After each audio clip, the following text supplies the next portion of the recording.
Going to speak to us are from Exeter CBS, and it's Maggie Tamblin and Michelle Barnett, and they're supported by Fiona Carden. And the Speaking Up programme, as you can see here, you can read that while they're talking to you, because I'm going to ask them some questions about what they've been doing. Go on, tell us what you've been doing. Right, well, I'm Maggie. I'm a parent governor at school. I'm also now going on to do my magistrates training. I'm in the minute of doing my level 3 Speaking Up course, which is the equivalent of A-level. We're doing it in 2 terms, which is quite interesting. I've done my levels 1, 2 and 3.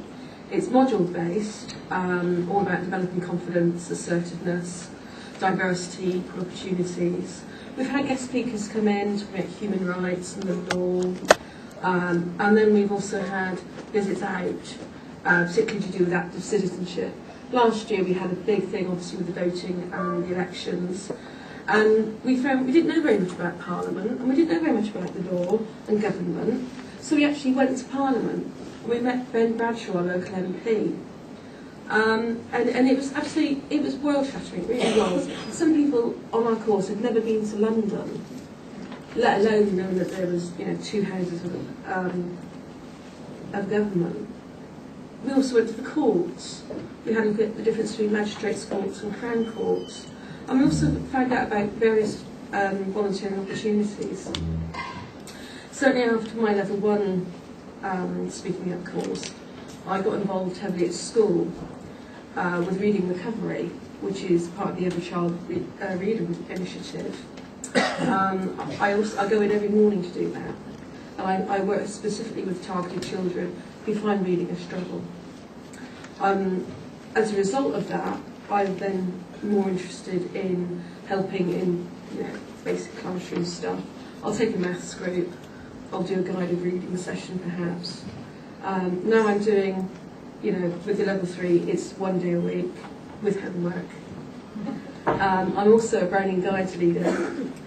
And I do photography as well for the various institutions that I look after, or my daughter goes to: karate, choir, the local residents association, and all the school events. And Michelle, tell us what you're doing. Well, I'm doing pretty similar to Maggie. I started on the level 1 Speaking Up, went for the level 2, and now I'm doing level 3, which now, as Maggie said, involves assignments. It's like A-level standard. I'm doing ITQ level 2 currently, and that's through the CBS as well. These courses for me have all been free with childcare, so I don't feel I'd be able to do them if it wasn't for the take part in the CBS, because I just wouldn't have childcare. I wouldn't have the support of having childcare and the support of our tutor and the tutors and the way they facilitate the learning as well. I also done a Petals course again, which was something like £50, which is usually about £300 to £400, and that's preparing to teach the lifelong learning sector. So I could go on to teach other people what I've learned about active citizenship, about speaking up, and things like that. And I've done a Grumbig course, which was a course that focuses on active citizenship and cross-cultural learning, which was so interesting. It was like an intense week course.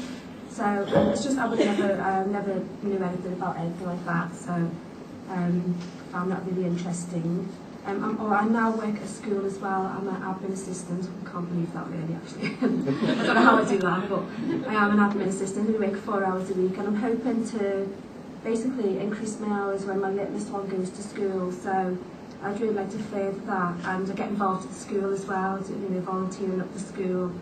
And also I'd like to, I'm in the middle of trying to volunteer for Exeter Drugs project, so that's all through just doing the courses really. How did you get into it in the first place? Well, basically, my local Shore Star Centre, just going there with the children, going there with the little one, play groups, and just getting involved there really.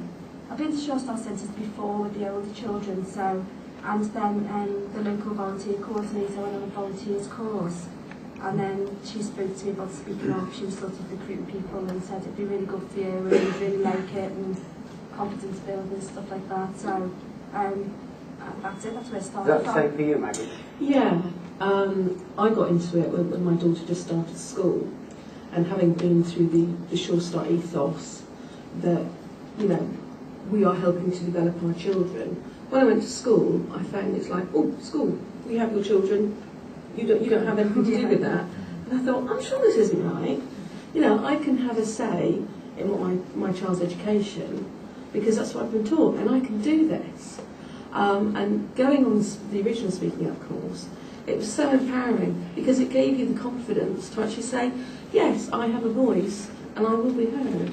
Did this course just fall out of the sky then? It was magic. Where did it come from? CVS. It came from CVS, yeah, in partnership with Shaw Start. What, they just hired any old tutors, you know, somebody who could teach? Yeah, just any old tutor. When I first done the What was first the magic? course, Come on. the magic for me was the tutor. I mean, Fiona is amazing, and the first course I went on, when it finished, I was really like, oh, I loved it. I've never done anything like that before. We did move active citizenship in the first one, but we had to do a presentation and stuff like that.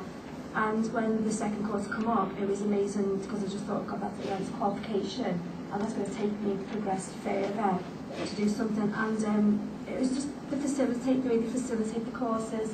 It's different from being in education, being forced to do something.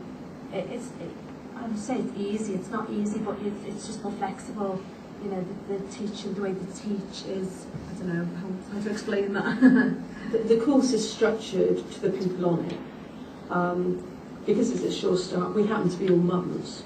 Now, some of us left school with no qualifications at all, some of us have degrees, and some of us are a bit in between.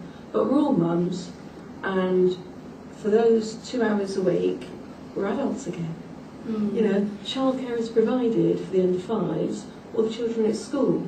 The course only runs in school hours, so you don't have to worry about, you know, are your children safe? Have I actually got time to do this? And the way the modules are done, there isn't any homework. Not on level 1. Not on level 1, not on level 2. And it is tailored for us. And if we go off on a tangent, when we're, you know, the discussion is being facilitated, that's okay. What's it cost? What's it cost? It's free. Doesn't cost you anything? No, all it costs us is the time to go there. Ask Fiona what We it got costs. biscuits and tea as well. Yeah. The big thing is cake. Yeah. We always get cake. And this money is secure, isn't it? So we can create lots of Maggies and Michelle's across the whole of Exeter from now on. Indeed, indeed, yeah. It's secure, is it? No. No, we need to, you know, we need more financial help, obviously, to be able to do this. There's how many on our course? 10 on our course. I mean, that's nothing, is it, really, for Exeter? There's 10 people. I mean, there's all the courses run, but I mean, you need to back more and more and more. I mean, I can do it. I've got loads of friends, and they don't really understand what I'm talking about. I tell them, and I pass it on to other people, but you know, they need to get involved and be a part of them courses, and it needs to be more accessible. There needs to be more courses all the time. Yeah, I mean, there was a big gap between getting the level 1 funding and getting the level 2 funding.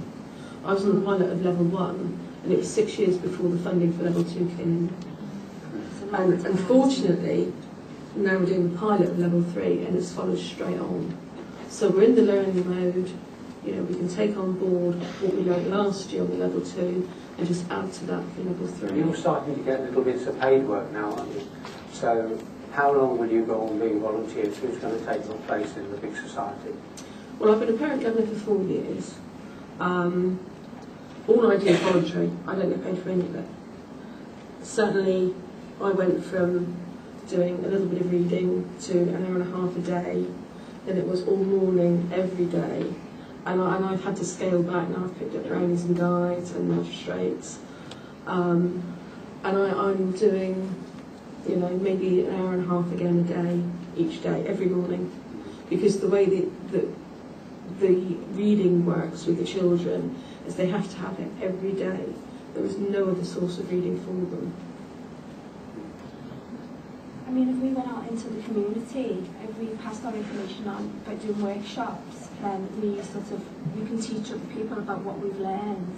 I think that's how we can recruit people once we do get more paid work, because eventually, but hopefully, you know, I'd like a balance of having paid work and still being able to get actively involved in the community, because it's not just something you're just going to do. I don't think I could not be involved. I'm a bit lazy like that, and I'd like to get involved. So, but I think it's yeah, I think that's how the balance. With You're going to be multipliers and networkers. Yeah, that's what we'd like to do. I mean, I'm doing some workshops for Fiona for his other speaking up courses, because I'm a aromatherapist and I train as well, you know, it was my original qualification, and I'd like to pass things like that on to stress and stuff, because that really works well in the speaking up courses. So I don't know how that's going to go, but you know. So provided we can create more community champions like you, we can cut public services, can't we? It'd be great. It's evolving. It'd be, yeah, if there was the childcare available then, it would be more accessible to people, and, you know, maybe, you know, bus fare and stuff like this. You still need that money to help people to progress. So more childcare, more champions like Fiona to support you. Yeah, there has to be support. More centres as well. I don't know if there's many centres. I don't know if Fiona thinks there's many places to actually prepare. Well, we're improving that all the time. Yeah. It's improving all the time, but certainly the work for Sure Start has been a really important part of this. Having access to communities, to learners like yourselves, and we're working with other people across Exeter obviously as well, which is why the course has been so successful. We've had the opportunity to work in partnership with organisations all over Exeter and Devon indeed. Would you like to give these community champions a clap, and I'll give you a chance to answer some questions?